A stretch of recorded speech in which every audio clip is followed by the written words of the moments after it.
દાહોદમાં 31 ડિસેમ્બરને લઈને પોલીસ દ્વારા કડક ચેકિંગ હાથ ધરવામાં આવી રહ્યું છે।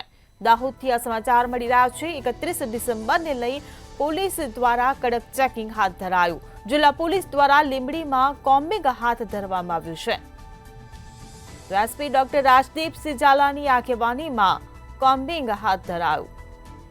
ત્યારે રાત્રિ દરમિયાન શહેરના તમામ સર્કલ હાઈવે ઉપર સઘન ચેકિંગ કરવામાં આવી રહ્યું છે। બ્રેથ એનાલાઇઝર દ્વારા તમામ વાહન ચાલકોનું ચેકિંગ હાથ ધરાયું હતું। તો દાહોદથી આ સમાચાર મળી રહ્યા છે।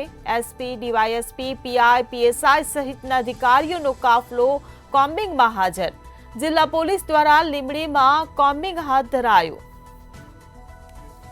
ત્યારે એસપી ડોક્ટર રાજદીપસિંહ ઝાલાની આગેવાનીમાં આ કોમ્બિંગ હાથ ધરાયું। તો રાત્રિ દરમિયાન શહેરના તમામ સર્કલ અને હાઈવે ઉપર સઘન ચેકિંગ હાથ ધરવામાં આવ્યું। બ્રેથ એનાલાઇઝર દ્વારા તમામ વાહન ચાલકોનું ચેકિંગ હાથ ધરાયું છે।